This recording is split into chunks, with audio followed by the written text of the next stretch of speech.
Assalamualaikum warahmatullahi wabarakatuh. Selamat pagi, salam sejahtera buat semuanya.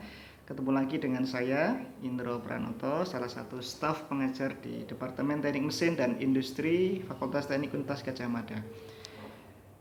Melanjutkan tips yang saya berikan kepada adik-adik mahasiswa, khususnya mahasiswa saya di program studi teknik mesin UGM ya, ataupun juga mahasiswa-mahasiswa, seluruh mahasiswa ya, adik-adik mahasiswa yang di seluruh Indonesia yang mungkin sedang mengerjakan skripsi atau akan mengerjakan skripsi ya. Maka kali ini kami akan membagikan 5 tips ya, di 5 tips yang lebih operasional ya. Kemarin pada video sebelumnya 5 tips yang lebih umum ya, jadi secara umum, jadi mindset bagaimana memulai skripsi. Tapi kali ini kami coba akan berbagi tentang bagaimana tips mengerjakan skripsi yang lebih operasional ya, supaya Anda lebih sukses dalam mengerjakan skripsi ya.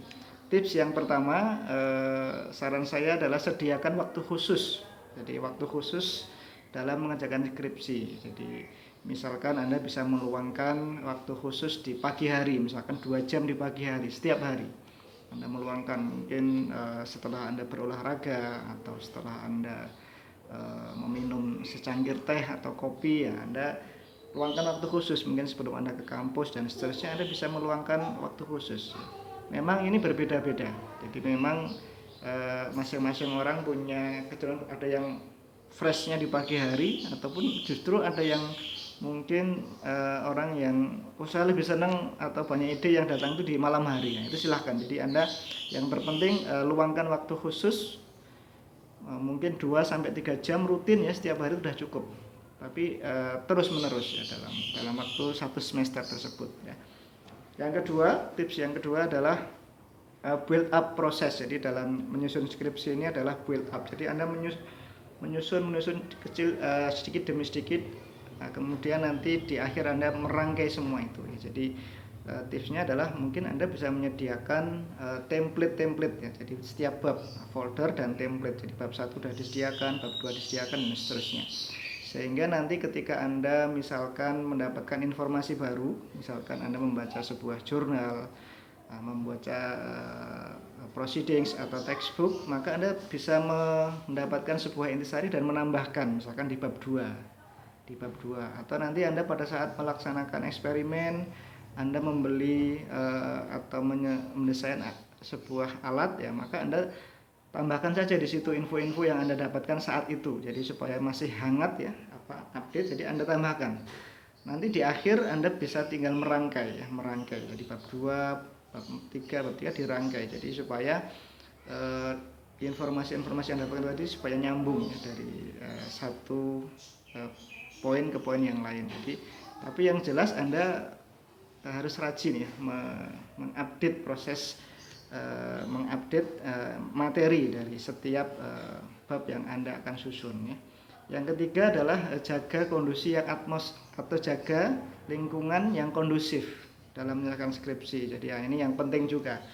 Karena Anda punya waktu yang sangat terbatas ya, 4-5 bulan, maka ya Anda harus usahakan Anda jangan jauh-jauh dari atmosfer penyelesaian skripsi ya. Jadi ya, biasanya Anda harus rajin ke lab, misalkan Anda harus rajin ketemu dosen pembimbing dan berdiskusi. Anda mungkin juga bisa rajin ketemu dengan teman-teman seperjuangan misalkan yang juga sedang mengerjakan skripsi di lab ya, atau Anda bisa sering ke perpustakaan ya, supaya Anda punya keinginan untuk selalu mengupdate informasi atau referensi yang Anda dapatkan. Intinya jangan jauh-jauh dari lingkungan yang mempermudah Anda mengerjakan skripsi dengan mudah ya. Jadi jangan malah pulang kampung, nah itu nanti malah Anda lama sekali selesainya ya. Jadi itu. Jadi tips yang ketiga tadi adalah menjaga lingkungan yang kondusif ya. Tentunya ini juga momentumnya yang ada. Jadi karena ini adalah waktu yang singkat.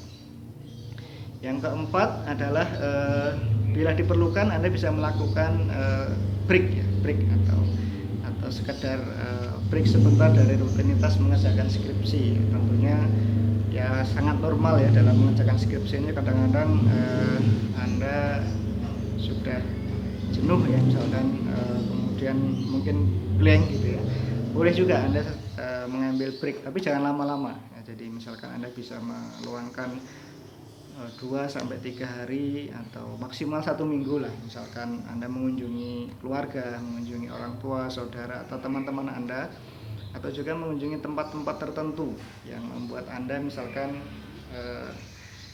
bisa segar kembali nanti setelah melakukan break itu. Tapi saran saya catatannya jangan lama-lama, jadi jangan 1 bulan pulang, nggak, itu nanti malah Anda memulainya lagi itu akan berat ya, jadi pemanasannya lagi akan berat. Boleh melakukan break tetapi jangan lama-lama. Itu ya. Tips yang kelima adalah keep writing atau teruslah menulis ya, karena nanti apapun kerja Anda, entah itu melakukan eksperimen, simulasi, ataupun melakukan kajian tinjauan analitis, itu outputnya kan Anda harus membuat dalam bentuk tulisan, ya, report. Nah, maka Anda harus terus menulis apa yang Anda lakukan, apa yang Anda kerjakan di dalam lab itu harus Anda tuliskan. Dituliskan, tuliskan, terus menulis. Nah, memang ini agak berat. Jadi kalau ada orang-orang yang memang saya melakukan eksperimen itu senang Pak, tapi kalau menulisnya susah. Nah itu harus Anda atasi. Jadi atasi dengan Anda percaya diri, Anda terus menulis terus ya. Ini harus menulis ini merupakan skill khusus yang Anda harus, justru ini wahana untuk melatih ya. Jadi tips yang kelima tadi adalah keep writing ya, teruslah menulis ya. Saya kira itu ya, ada 5 tips operasional yang saya berharap itu akan bermanfaat buat adik-adik mahasiswa dalam menyelesaikan skripsi yang tepat waktu dan juga berkualitas. Yang pertama tadi adalah sediakan waktu khusus, yang kedua build up proses, yang ketiga menjaga lingkungan yang kondusif dalam menyelesaikan skripsi, yang keempat adalah jika diperlukan bisa take a break ya, atau refreshing ya. Kemudian yang kelima keep writing atau teruslah menulis ya. Sekian dulu ya, semoga dengan 5 tips ini bermanfaat buat adik-adik semua. Sukses dalam mengerjakan